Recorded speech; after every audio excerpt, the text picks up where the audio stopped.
Di bawah sana mengalir dengan tenang Sungai Sangpo. Airnya yang jernih membuat aku terangsang untuk mandi. Ya, siang ini udara memang panas. Enak sekali kalau berendam di sungai. Suara apa itu? Sayup-sayup, jauh sekali. Aku mendengar suara yang merdu mengalu. Seperti suara suling. Ya, benar, suara suling. Siapa yang meniup suling? Di lembah Sangpo ini, tidak ada rumah satu penduduk pun. Juga tidak ada kafilah gembala. Bahkan seekor hewan pun tidak nampak. Sejauh mata memandang, hanya tanah gersang berbukit-bukit. Suaranya datang dari lembah di bawah sana. Mungkin ada seorang gembala sedang menyendiri di lembah sana. Coba aku lihat.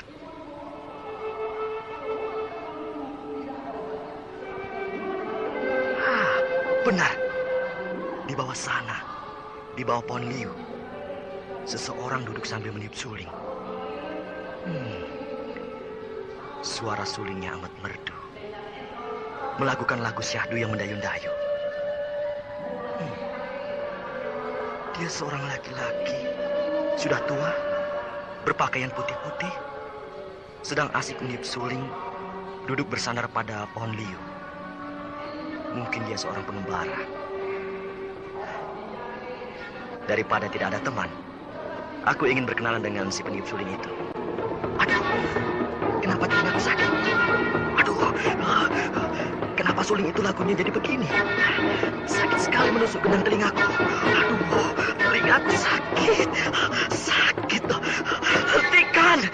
Hentikan suara suling itu! Berhenti!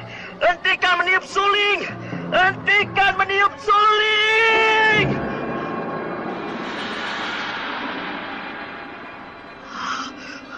Suling itu sudah berhenti. Telingaku tidak sakit lagi.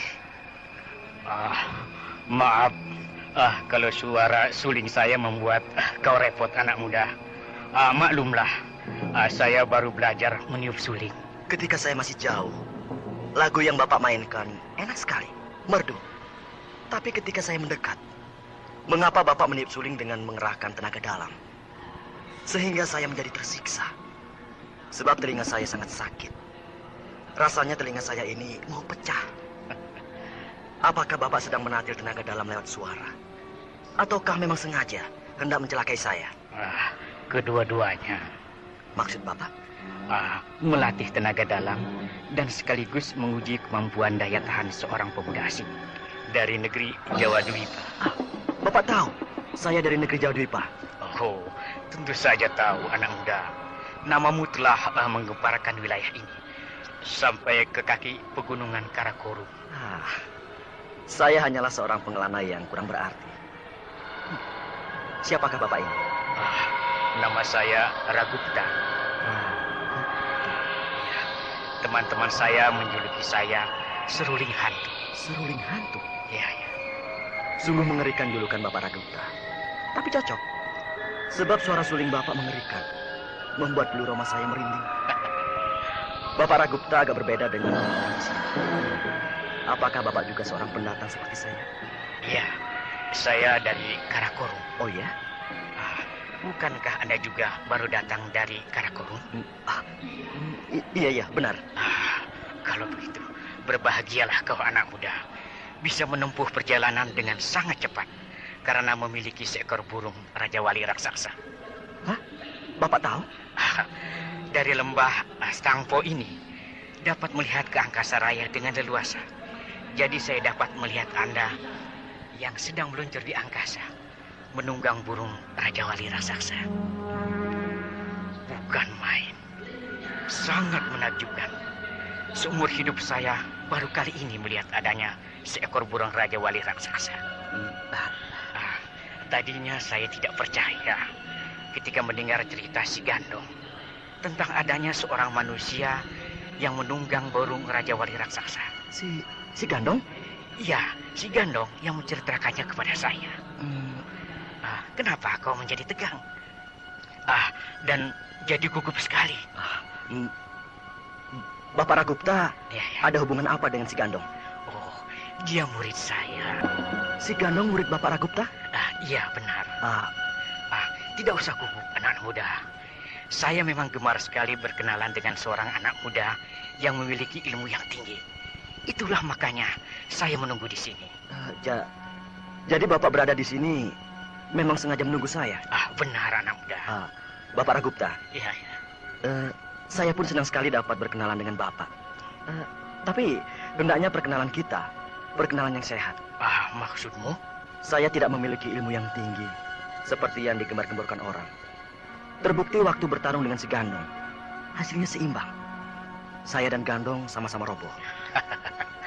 Kau terlalu merendahkan diri, anak muda. Kau dan si Gandong memang sama-sama roboh. Tapi hasilnya tetap lain. Berbeda jauh sekali. Kau dengan cepat bisa bangkit dan tidak mengalami luka sedikit pun. Tetap segar bugar. Tapi si Gandong, parah sekali. Sampai sekarang masih dirawat. Keadaannya sangat menyedihkan. Maafkan saya, Bapak Ragupta. Saya menyesal. Saya tidak bermaksud mencelakai si Gandong murid Bapak. Semua itu terjadi karena kesalahpahaman akibat hasutan orang-orang Jalai. Ya, ada peribahasa yang mengatakan, sesal kemudian tidak berguna. Nah, kau tentu paham arti peribahasa itu, bukan? Saya paham artinya peribahasa itu.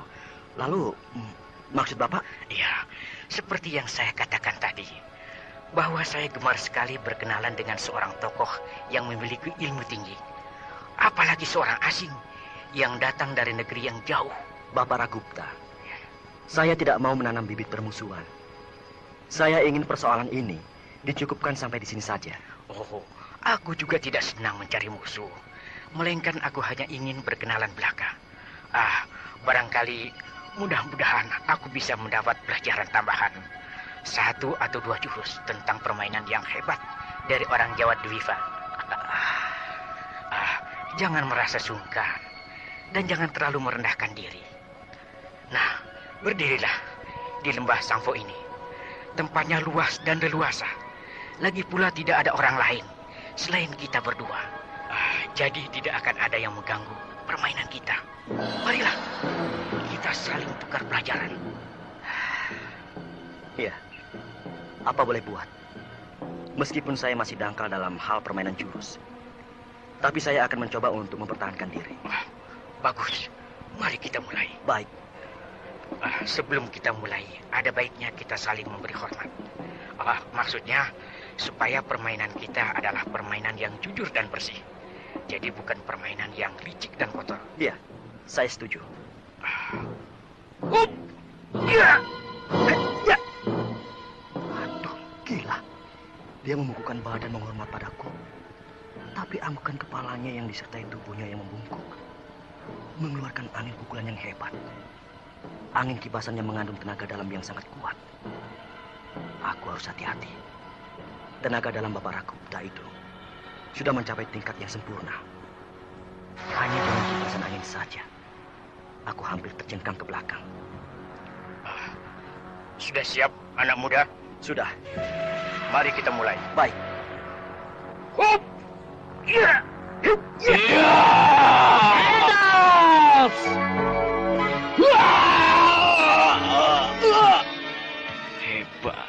Hebat.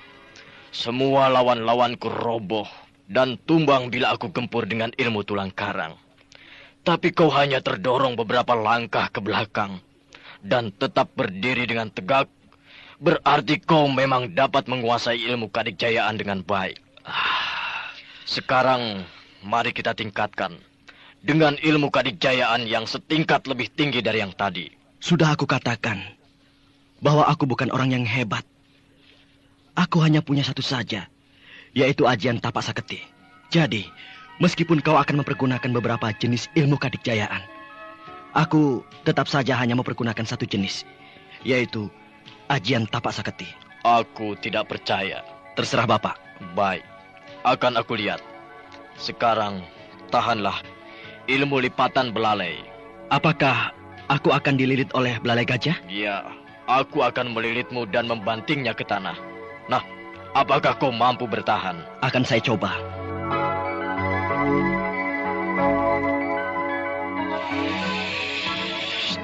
Ya. Ya. Wah, dia benar-benar jadi seperti gajah. Kedua tangannya meliuk-liuk, seperti seorang gadis yang sedang menari, membentuk liku-liku belalai gajah. Hop, ya. Ya. Ya. Ya. Ya.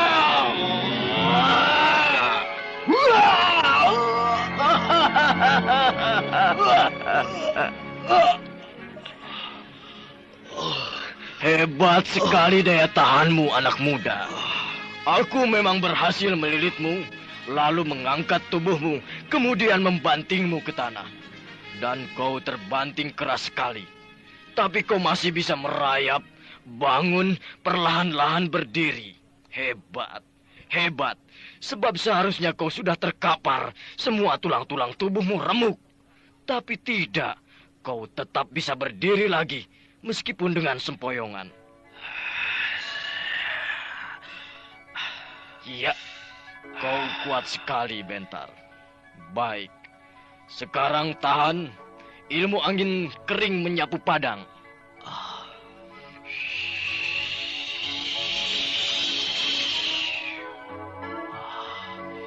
Dia menurunkan tubuhnya sampai kedua lututnya membentuk siku-siku. Seperti setengah jongkok. Kedua tangannya menunjuk ke depan lurus-lurus. Dan kedua telapak tangannya menghadap ke muka.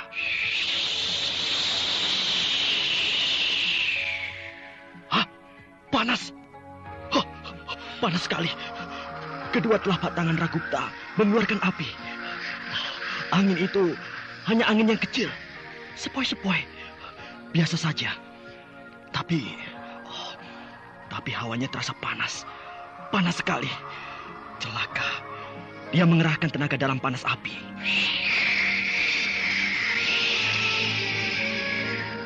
Aduh, panas.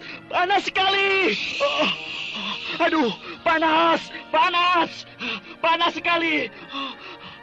Panas. Aku harus bersemedi untuk melawan hawa panas ini. Kau mau bersemedi untuk melawan ilmu angin kering menyapu padang? Percuma, Bentar. Ilmu angin kering menyapu padang adalah ilmu bara api yang paling ganas. Kau tidak bisa melawannya dengan bersemedi.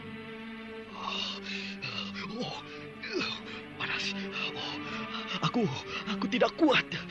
Tubuhku rasanya seperti dibakar api yang amat panas. Panas. Aku tidak sanggup melawannya dengan bersemedi. Panas.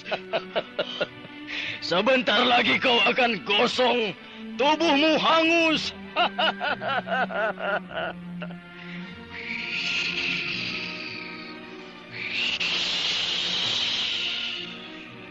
Apa boleh buat? Aku akan mengadu jiwa. Aku gempur dengan ajian tapak seketi.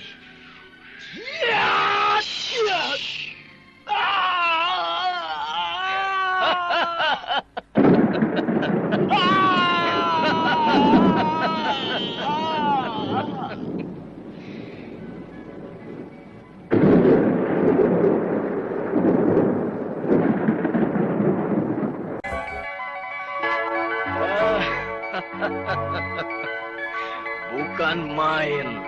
Kuat sekali anak itu. Dia terkapar di atas tanah. Tubuhnya memang memerah pertanda dibakar panas api. Tapi tidak hangus. Juga pertanda anak muda ini memiliki ketahanan tubuh yang luar biasa. Cukup, Ragupta. Siapa itu? Jangan dekati anak muda itu. Orang itu memiliki tenaga dalam yang luar biasa. Orangnya tidak nampak, tapi suaranya bergema, terdengar di mana-mana, menggema ke seluruh lembah ini. Ragupta. Kampala.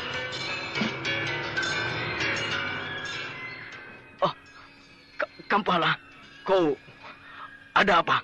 Ada apa kau datang kemari, Kampala? Anak muda itu muridku. Oh, muridmu. Ya, Anak muda itu, Bentar itu muridmu? ya.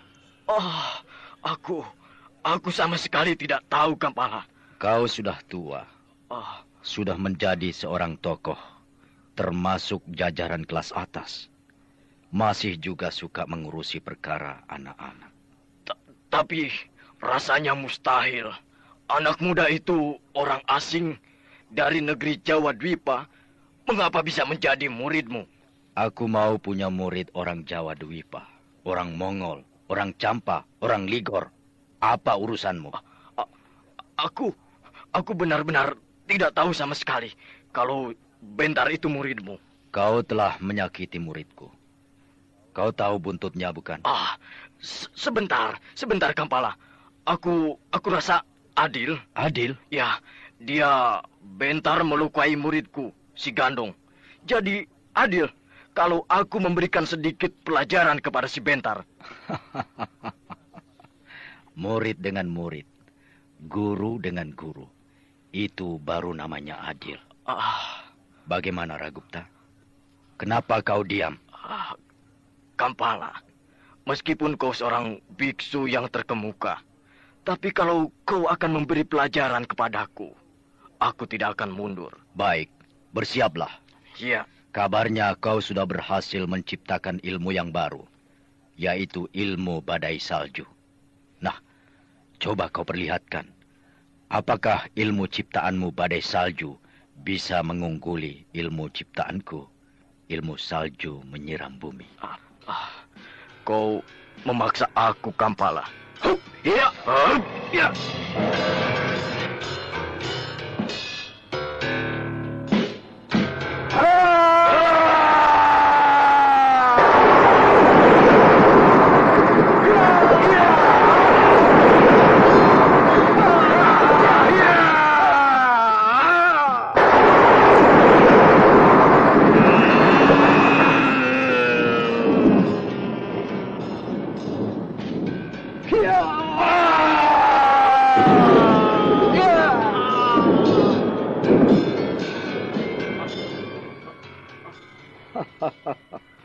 Bagaimana, Ragupta?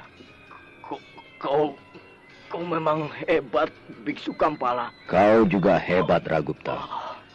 Kau sudah bisa menciptakan sebuah ilmu tingkat tinggi. Ilmu badai salju ciptaanmu itu hebat. Tapi ilmu salju menyiram bumi ciptaanku lebih hebat. Terima kasih, Biksu Kampala. Hari ini kau telah memberikan pelajaran yang berharga bagiku. Lain kali kita bertemu lagi. Iya! Dia kabur. Ya, rupanya dia merasa tidak akan mampu mengungguli aku. Padahal sebenarnya dia hebat. Baiklah. Lebih baik aku memeriksa keadaan Bentar. Kasihan Bentar. Tergeletak di atas tanah. Kulit tubuhnya memerah. Ya, rupanya dia berusaha keras melawan hawa panas yang menyerang dirinya. Lebih baik aku bawa ke Lhasa, supaya bisa dirawat dengan lebih baik.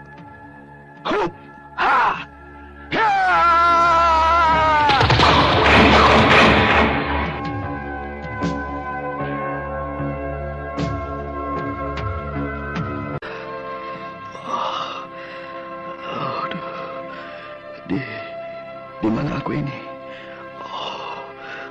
Kepalaku pusing. Pandangan mataku nanar. Badanku rasanya tidak enak. Aku demam. Bentar. Paman Biksu Kampala. Kau pingsan cukup lama. 1 hari 1 malam. Ini asrama para biksu di Lhasa. Saya sudah berada di rumah paman, di asrama para biksu. Ya, aku menjemputmu ke lembah Tsangpo. Rupanya paman biksu datang di saat saya sedang bentrok dengan Ragupta. Ya. Paman, Hmm. Orang itu terlalu hebat. Saya tidak ada apa-apanya dibandingkan dengan dia. Kau sebenarnya, Bentar, sebagai seorang pemuda yang berusia belia, bila dibandingkan dengan anak-anak muda lainnya yang sebaya dengan kamu, kau termasuk yang paling tinggi. Tapi untuk bisa sejajar dengan para tokoh tua yang sudah punya nama, ya, memang kau masih ketinggalan. Kau harus lebih banyak menimba pengalaman dan meningkatkan ilmu kesaktian. Ya, Paman. Dan ternyata ajian tapak saketi tidak mampu menandingi ilmu badai salju ciptaan Ragupta. Ya, sebab kau masih dangkal. Seandainya saja yang bertarung dengan Ragupta adalah Panglima Ringkin, maka dia yang akan menang. Sebab Panglima Ringkin menguasai ajian tapak saketi yang sudah menjadi tingkat yang sempurna. Ya, betul, Paman Biksu. Saya ini agak malas kalau disuruh mempelajari ilmu kedikjayaan. Selalu ogah-ogahan. Juga kalau Ayahanda Brahma almarhum atau Paman Panglima Ringkin menyuruh saya mempelajari ilmu ajian tapak saketi, saya melakukannya tidak dengan sepenuh hati. Sehingga hasilnya pun tidak matang, amat dangkal. Aku tahu, kau lebih tertarik kepada ilmu tata negara. Ya, kurang berminat mempelajari ilmu silat ataupun ilmu kedikjayaan. Tapi mulai sekarang, ada baiknya kau bersikap dengan sungguh-sungguh mempelajari semuanya. Baik ilmu silat biasa ataupun ilmu kedikjayaan. Sebab ayahmu Brahma Kumbara sudah tidak ada. Jadi, siapa lagi kalau bukan kau yang harus melanjutkan kehebatan ayahmu Brahma Kumbara? Ya, Paman. Adikmu putra kandung Brahma yaitu Pangeran Wanapati. Agak sulit diharapkan. Sebab nampaknya dia lebih suka mengurusi perihal mengelola roda pemerintahan. Dan itu tidak bisa disalahkan. Sebab dia memang seorang raja yang harus lebih mencurahkan perhatiannya kepada urusan kerajaan. Benar, Paman. Rai Prabu Wanapati sama dengan saya. Lebih condong kepada hal-hal pengetahuan ilmu tata negara daripada perihal ilmu silat dan ilmu kedikjayaan. Tapi harus ada salah satu yang melanjutkan sepak terjang Brahma, menjaga jagat dari angkara murka. Nah, harapan itu ada pada dirimu. Jadi kau harus berusaha untuk menjadi manusia yang lengkap seperti Brahma. Rasanya terlalu mustahil untuk bisa menyamai Ayahanda Brahma Kumbara, Paman. Tentu saja. Tapi untuk bisa mendekati kan bisa. Ya, Paman. Paling-paling, saya hanya bisa mendekati kehebatan Ayahanda Brahma. Paling tidak terlalu jauh perbedaannya antara saya dengan Ayahanda Brahma. Nah, itu yang aku maksudkan. Tapi, Paman, kakak saya, yaitu Kak Garnis, hebat sekali. Dan dia amat berminat dalam hal ilmu kedikjayaan. Nah, apakah ada harapan itu tidak bisa dilimpahkan kepada Kak Garnis? Garnis seorang perempuan, Bentar. Bagaimanapun juga, sepak terjangnya terbatas. Sebab ada peribahasa yang mengatakan, perempuan langkahnya pendek. Nah, kau pasti paham akan maknanya peribahasa itu. Ya, Paman. Lagi pula aku lihat, Garnis wataknya hampir mirip dengan bibimu Mantili. Ya, memang benar. Kak Garnis mudah marah. Dia penaik darah. Nah, itulah. Sulit sekali menggantungkan harapan akan lahirnya seorang pengganti Brahma. Harapan satu-satunya hanya ada pada kamu. Ya, Paman. Aku akan merawat dan mengobati luka dalam yang kau derita akibat pertarunganmu dengan Ragupta. Setelah sembuh, aku mohon dengan sangat, kau mau mempelajari apa-apa yang aku berikan dengan sepenuh hati, bersungguh-sungguh.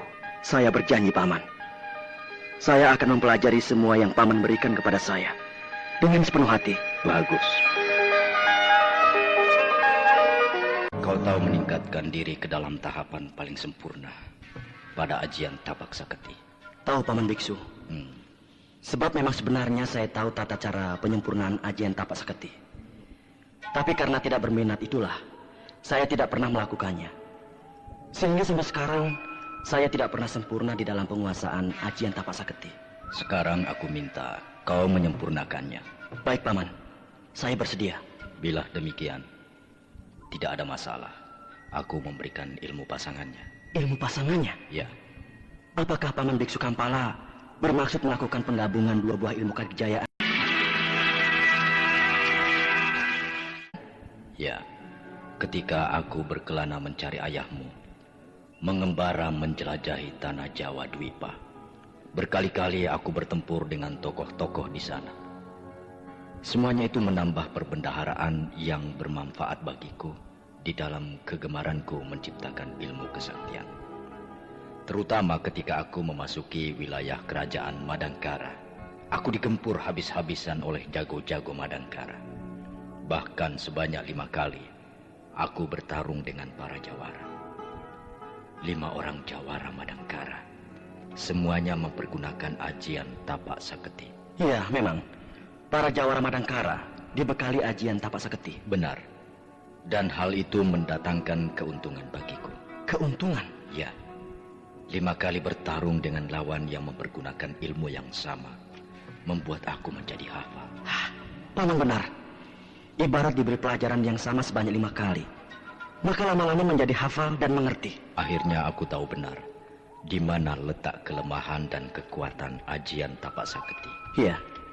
Setelah aku kembali pulang ke sini, maka aku langsung menciptakan sebuah ilmu. Ilmu itu aku peruntukkan untuk melengkapi ajian tapak saketi, sekaligus menutupi kelemahannya. Paman, seperti apakah ilmu itu? 10 tahun aku mengolahnya. Saya ingin sekali melihatnya, Paman. Ilmu pasangan ajian tapak saketi itu aku beri nama ajian tapak selaksa. Ajian tapak selaksa? Ya, Paman biksu orang sini, tapi Paman memberi nama sebuah ilmu dengan nama bahasa Jawa Dwipa. karena semua sumbernya aku dapatkan di negeri Jawa Dwipa. Saya kagum kepada Paman. Perjalanan Paman ke negeri Jawa Dwipa tidak sia-sia. Berhasil menyadap beberapa jenis ilmu. Sehingga ketika pulang ke sini, Paman membawa oleh-oleh segudang ilmu. Ya, dan cita-citaku ialah menggabungkan 2 buah ilmu kedikjayaan, lebur menjadi satu, yaitu ajian tapak saketi dilebur menjadi satu dengan ajian tapak selaksa. Paman, bagaimanakah wujud dan sifatnya? Marilah kita pergi ke Padang Sabana di sebelah selatan Lhasa. Baik, Paman. Jauh mata memandang, hanya hamparan padang belaka. Ya, Sinar matahari menyengat kulit tajam sekali. Tapi udaranya terasa lembab. Tidak ada angin sedikit pun. Bahkan angin yang paling lembut pun tidak ada. Suasananya sunyi dan lengang. kita akan berada di sini selama 40 hari 40 malam. 40 hari, 40 malam? Ya, Apa Paman Biksu mengambil jumlah yang itu? maksudmu? Jumlah hitungan waktu 40 hari 40 malam. Bagi saya merupakan angka keramat. Sebab puncak kehebatan Ayahanda Brahma sebagai seorang tokoh nomor 1 ketika beliau berpuasa selama 40 hari 40 malam di saat menciptakan ilmu lampah lumpuh. Apakah aku juga tidak boleh meniru ayahmu? Tentu saja, Paman. Siapapun berhak melakukan hal yang sama. Aku merasa tidak akan mampu melakukan puasa selama 40 hari 40 malam. Tapi setidaknya aku mampu menirukannya dalam bentuk lain, yaitu bertahan melebur diri dengan alam. Jadi, maksud Paman, kita akan tinggal di sini tanpa tenda dan tanpa pelindung sama sekali selama 40 hari 40 malam itu. Ya, siang dan malam kita akan berada di alam terbuka, melebur diri dengan keganasan alam sambil berlatih terus-menerus tanpa berhenti. Ya, kalaupun berhenti hanyalah untuk makan dan minum. Ya, Paman. Kau bersedia? Saya bersedia.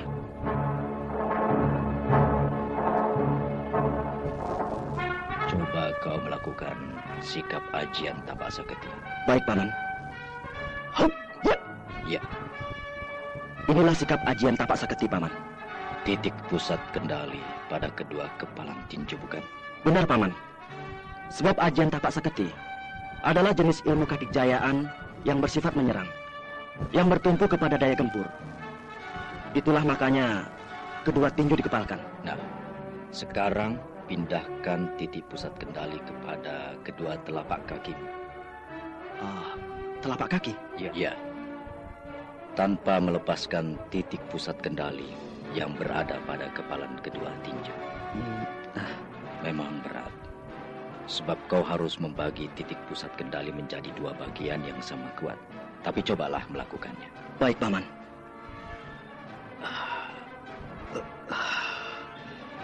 Ya, sekarang lakukan gempuran dengan sepenuh tenaga. Mulai.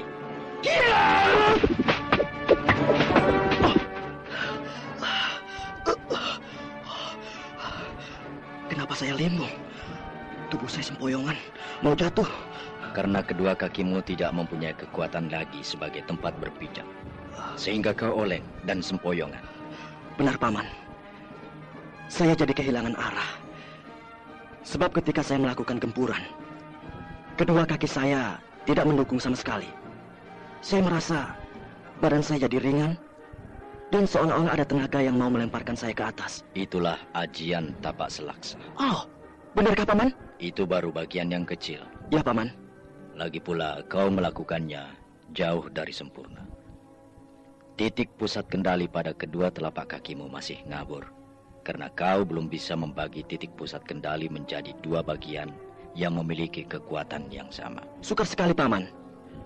Selama saya dari mulai bisa menggunakan ajian tapak saketi, sekalipun belum pernah melakukan perihal yang seperti ini. Hasilnya malah jadi kacau semuanya. Kalau kau sudah dapat melakukannya dengan sempurna, maka di dalam ajian tapak saketi akan mengandung kekuatan lain yang menunjang kedahsyatan daya gempurnya. Dengan demikian, kekurangan yang terdapat di dalam ajian tapak saketi dapat ditutup oleh ajian tapak selaksa. Ya, Paman. Nah, kau harus berlatih dengan keras, melakukannya berulang-ulang. Ya, Paman.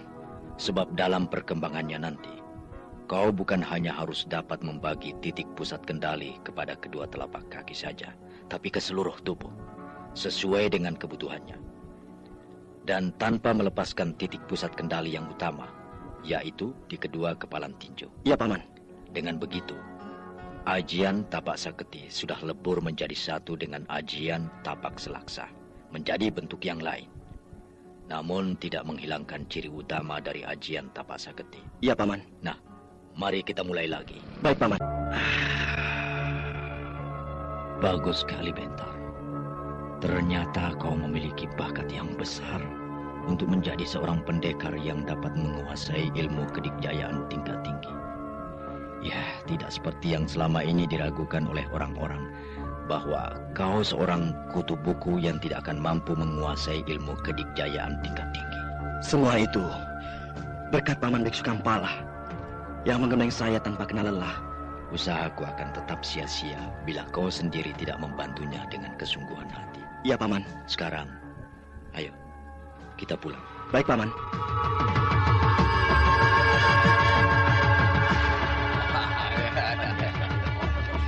Wah, nasib kita sangat baik. Tidak salah memilih dataran Timpu ini. Benar, dataran Timpu ini sangat subur, sehingga ladang kita tumbuh dengan subur pula. Ya, sudah 3 kali panen, dan hasilnya selalu memuaskan. Dan yang paling mengembirakan ialah mulai berdatangan orang-orang pendatang yang ikut bermukim di sini. Oh iya, kabar tentang adanya sebuah dusun baru di sini rupanya sudah menyebar, Yongka. Lalu mereka banyak yang datang, dan setelah melihat kesuburan tanahnya, kemudian mereka berminat untuk bermukim di sini. Aku yakin, dalam tempo 5 tahun, dusun kita yang amat kecil dan sunyi ini akan berkembang menjadi sebuah dusun yang besar dan ramai. Sebab akan semakin banyak para pendatang yang akan turut membuka ladang di sini, Koyum. Kalau bicara soal waktu, aku jadi teringat kepada Bentar. Iya, perjuangan kita yang pahit getir hingga tiba dan menetap di dataran Timpu ini tidak lepas dari sepak terjang Bentar yang tanpa pamrih ikut berjuang dengan kita. Yang tidak akan kulupakan ialah janjinya bahwa setelah 2 tahun menuntut pelajaran kepada Biksu Kampala, dia akan datang ke sini. Selain untuk melihat perkembangan kita, juga akan mengambil Yayi. Aku tidak tahu apa yang akan terjadi kalau Bentar datang. Pangeran Bikram sendiri sudah berjanji bahwa dia sendiri yang akan menghadapi Bentar. Hei, suara apa itu? Suara yang datang dari angkasa. Hah? Seekor burung besar sekali. Meluncur di angkasa. Burung raksasa. Iya, burung raksasa. Oh, seumur hidupku baru kali ini aku melihat burung raksasa. Hei, ada penumpangnya. Orang. Ya, seseorang menunggang burung Raja Wali raksasa itu. Itu Bentar. Bentar. Loh, bukankah aku pernah bercerita kepadamu bahwa Bentar punya kendaraan angkasa seekor burung Raja Wali raksasa? Iya, benar. Aku ingat sekarang. Oh, bukan main. Seperti sebuah dongeng. Ada orang bisa menunggang burung raksasa. Loh, kenapa lewat? Kenapa tidak berhenti dan turun? Apakah dia tidak bermaksud mengunjungi kita? Dia akan turun di sebuah tempat yang agak jauh dari sini dan tersembunyi. Maksudnya supaya orang-orang di sini tidak gempar dan ketakutan melihat Raja Wali raksasa. Iya. Tunggu saja. Sebentar lagi Bentar pasti muncul. Iya. Itu dia Bentar. Benar kataku bukan? Bentar menurunkan Raja Wali raksasa di tempat yang agak jauh dan tersembunyi. Iya, betul. Oi, Yongka, Koyum, apa kabar? Bentar. Selamat datang, Bentar. Selamat datang, Bentar. Kalian memang para pekerja yang paling baik. Dulu, 2 tahun yang lalu, ketika pertama kali aku datang ke sini, dataran Timpu ini masih berupa padang rumput yang liar, berbaur dengan ilalang. Sekarang sudah bersih, berganti dengan ladang gandum yang sangat luas. Dan juga, dulu hanya ada sebuah rumah panggung yang kecil dan sederhana. Sekarang, rumah-rumah sudah banyak. Selamat. Kalian telah berhasil, selamat. Terima kasih, Bentar. Terima kasih, Bentar. Hei, ada apa dengan kalian? Seharusnya kalian menyambut aku dengan luapan kegembiraan. Juga anak buah Pangeran Bikram itu seharusnya menyongsong aku dengan teriakan-teriakan yang cerah. Tapi mengapa tidak? Adakah sesuatu yang membuat kalian resah? Apakah kalian sedang berduka? Maafkan kami, Bentar. Kami semuanya berada di luar kemampuan kami. Ya, kami tidak berdaya menghadapi masalah yang menyangkut asmara, Bentar. Asmara. Bentar. Yai, Pangeran Bikram. Selamat datang, Bentar. Selamat datang, Bentar. Ya, lama sekali kita tidak jumpa. Apa kabar, Pangeran? Dan apa kabar Yai?